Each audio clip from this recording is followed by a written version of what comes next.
وَلِلَّهِ الْأَسْمَاءُ الْحُسْنَى فَادْعُوهُ بِهَا. السلام عليكم ورحمة الله وبركاته. الحمد لله رب العالمين والصلاة والسلام على أشرف الأنبياء والمرسلين وعلى آله وأصحابه أجمعين أما بعد. கண்ணியத்திற்குரிய பெரியோர்களே, சகோதர சகோதரிகளே, அல்லாஹ் ஜல்ல ஷானஹு வ தஆலாவை பற்றி சரியான முறையில் அறிந்து கொள்ள வேண்டும். அவனை உண்மையான அடிப்படையில் ஈமான் கொள்ள வேண்டும். அவனுடைய உண்மையான அடியார்களாக இந்த உலகத்தில் வாழ்ந்து மரணிக்க வேண்டும் என்ற ஒரு தூய்மையான நோக்கத்தோடு அல்லாஹுடைய அல் அஸ்மா உல் ஹுஸ்னா என்ற அழகிய திருநாமங்களை நாம் ஒவ்வொன்றாக பார்த்து கொண்டு வருகிறோம். அந்த தொடரிலே இன்றைய நிகழ்ச்சியிலே அஷ்ஷக்கூர் அஷ்ஷாக்கிர் என்ற இரண்டு பெயர்களை பற்றி நாம் பார்க்க இருக்கின்றோம். அஷ்ஷக்கூர் அஷ்ஷாக்கிர் என்ற இந்த இரண்டு பெயர்களும் அல் குர்ஆனிலே 6 இடங்களிலே இடம்பெற்றிருக்கின்றன. அஷ்ஷக்கூர் என்பது 4 இடங்களிலே இடம்பெற்றிருக்கிறது. சூரத்து ஃபாத்திர் 30வது வசனம், அதே போன்று சூரத்து ஃபாத்திர் 34வது வசனம், சூரத்து ஷூரா 23வது வசனம், சூரத்து தகாபுன் 17வது வசனம். அத்தோடு அஷ்ஷாக்கிர் என்கிற பெயர் சூரத்துல் பக்ரா 158வது வசனம், சூரத்து நிசா 147வது வசனம் ஆகிய இடங்களில் இடம்பெற்றிருப்பதை நாம் பார்க்கிறோம். ஷக்கூர் ஷாக்கிர் என்ற இரண்டு பெயர்களும் ஷுக்குர் என்ற பெயர் சொல்லிலிருந்து பிறந்தவையாகும். ஷுக்குர் என்றால் நன்றி செலுத்துதல் என்பது அதனுடைய அர்த்தமாக இருந்து கொண்டிருக்கிறது. இப்போ அஷ்ஷக்கூர் என்றால் நன்றி பாராட்டுபவன், நன்றி உடையவன் என்கிற அர்த்தங்கள் அதற்கு இருக்கின்றன. அல்லாஹ் ஜல்ல ஷானஹு வ தஆலா நன்றி பாராட்டுபவன், நன்றி உடையவன் என்று சொன்னால் அதனுடைய அர்த்தம் அல்லாஹ் ஜல்ல ஷானஹு வ தஆலாவுக்காக வேண்டி ஒரு அடியான் ஒரு அமலை செய்தால் அந்த அமலை அல்லாஹ் வீணாக்க மாட்டான்.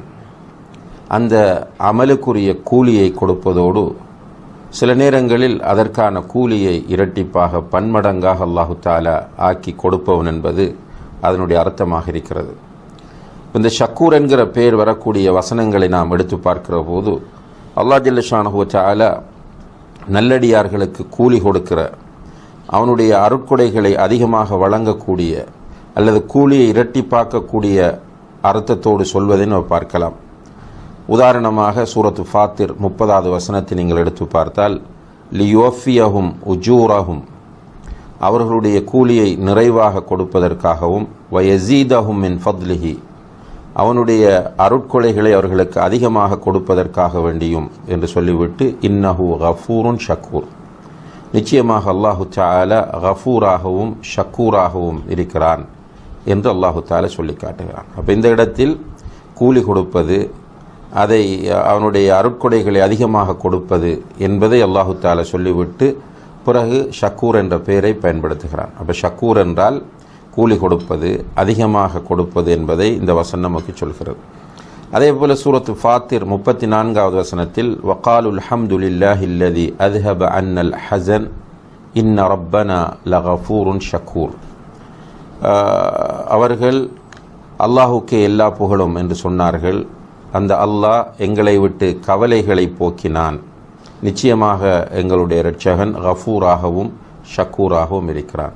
இப்போ கவலை, அடியார்களை விட்டு கவலையை போக்குவது என்கிற இடத்தில் ஷக்கூர் என்பது அல்லாஹு தஆலா இங்கே பிரயோகித்திருக்கிறான். இப்படி பார்க்கிற போது கூலிகளை அல்லாஹு தஆலா கொடுக்கிற இடங்களில் அல்லது அந்த கூலிகளை இரட்டிப்பாக கொடுக்கிற இடங்களில், அவனுடைய அருட்கொடைகளை வழங்குகிற இடங்களில் தான் அந்த ஷக்கூர் என்கிற வார்த்தையை பயன்படுத்துகிறார். எனவே தான் ஒரு அடியான் செய்யக்கூடிய அமல்களை வீணாக்காமல் அந்த அமல்களுக்குரிய கூலியை கொடுப்பவன் என்பது ஷக்கூர் என்பதனுடைய அர்த்தம் என்பதை நாம் புரிந்து கொள்ள கடமைப்பட்டிருக்கிறோம். இந்த ஷக்கூர் என்கிற வசனங்களோடு சேர்த்து கஃபூர் என்பதையும் அல்லாஹு தஆலா சேர்த்திருப்பதையும் சில இடங்களிலே நாம் அவதானிக்க முடிகிறது. இப்போ எப்படி அவன் அமல்களுக்கு அள்ளி அள்ளி கொடுக்கிறானோ அதே போன்றுதான் அடியார்களுடைய பாவங்களை கடைசி வரையும் அவன் அதிகமாக மன்னிக்கக்கூடியவனாக இருக்கிறான். அப்போ இரண்டுமே அல்லாஹுடைய தாராள தன்மையை எடுத்து காட்டக்கூடிய பெயர்களாக காணப்படுகின்றன என்பதை நாம் புரிந்து கொள்ள வேண்டும். உண்மையிலே ஒரு அடியான் அல்லாஹு தஆலா ஷக்கூர் ஷாக்கிர் என்பதை புரிந்து கொள்கிற போது அந்த பண்பு தன்னிடத்திலும் வர வேண்டும் என்ற அந்த உணர்வை பெறுவான். ஏனென்றால் அல்லாஹ் ஜல்ல ஷானஹு வ தஆலா தன்னுடைய அடியார்களுக்கு நன்றியோடு நடந்து கொள்ளுமாறு அல் குர்ஆனிலே கட்டளையிடுவதை நாம் பார்க்கிறோம். அவனுடைய சில நல்லடியார்களை அடையாளப்படுத்தும் போது அவர்களை ஷாக்கிர் என்றும் அல்லாஹு தஆலா அடையாளப்படுத்துகிறான். இப்போ மனிதனிடத்தில் வளர்க்கப்பட வேண்டிய மிக உயர்ந்த ஒரு பண்பாக நன்றியோடு நடந்து கொள்ளக்கூடிய அந்த பண்பு காணப்படுகிறது. அதனால்தான் அல்லாஹு தஆலா அல் குர்ஆனிலே சொல்லும்போது லஇன் ஷக்கர்தும் லஅஸீதன்னகும், நீங்கள் நன்றியோடு நடந்து கொண்டால் நிச்சயமாக நான் உங்களுக்கு அதிகமாக தருவேன் என்று சொல்கிறான். இந்த நன்றி பாராட்டுதல் என்கிற பண்பு மனிதர்களிடத்தில் இன்று அருகி வரக்கூடிய ஒரு பண்பாகும்.